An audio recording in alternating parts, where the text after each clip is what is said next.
What are your views on Dr. S. Jaishankar's statement on the US supporting Pakistan and Ambassador T.S. Tirumurti's statement in the United Nations about religiophobia? Very important statements.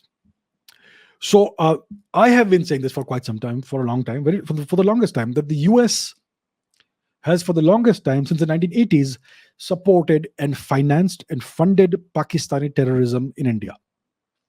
It's well known. But no Indian leader or diplomat has ever said this until now. I mean, explicitly, clearly. So I think Dr. S. Jaishankar said this in a certain manner, in diplomatically appropriate language, that the conflict between India and Pakistan is essentially a creation of the US. Something to that effect. I don't remember the exact quote. You can look it up. I'm saying it in my own words. So that's what Dr. S. Jaishankar said, and that is absolutely 100% correct. These assertions need to be made because the British try to, the Americans, not the British, same thing. The Americans try to lecture India about human rights, about the way India should conduct its foreign affairs, about India's relations with Pakistan and other countries, and a whole host of other topics. So these statements need to be made to show them the mirror that you are the creators of many of these conflicts, and you are no great paragons of virtue when it comes to uh, human rights and the so-called rules-based world order. They are the biggest violators of human rights and the so-called rules-based world order. So Dr. Jaishankar's statement is very important. Secondly, our ambassador to the UN, Ambassador Tirumurti, said something about religiophobia.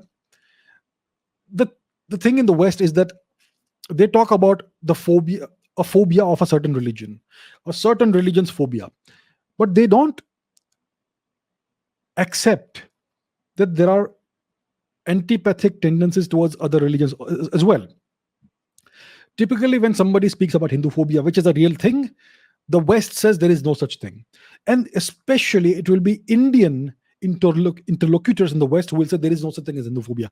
So there are lots of Indians who live in the West, people of Indian origin who have taken up citizenship in the West, and they are employed as the spokespeople of the West when it comes to India, so that it appears like it is Indians who are saying that you Indians are telling lies. So typically, it will be people in academia, it will be professors, it will be historians, and political officials of Indian origins, low level or medium ranking people. And they will come out and say, no, there is no such thing as Hindu phobia. There are plenty of Indian origin academics in the West who are the biggest enemies of India.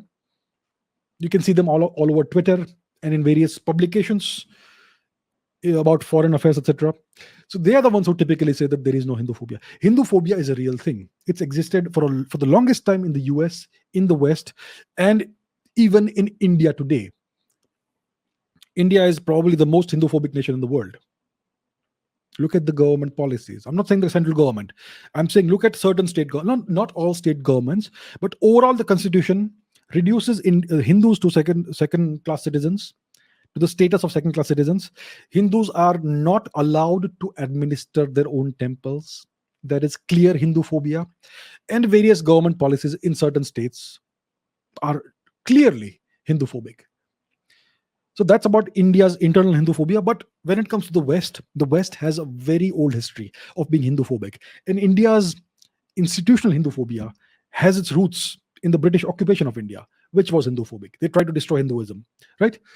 So Ambassador Tirumurti made a statement about religiophobia, that we have to recognize religiophobia, that every religion, to some extent, some more, some less, are targeted in this manner.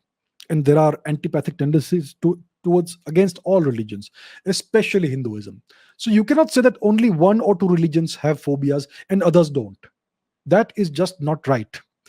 So these are both very important statements, and this needs to be repeated.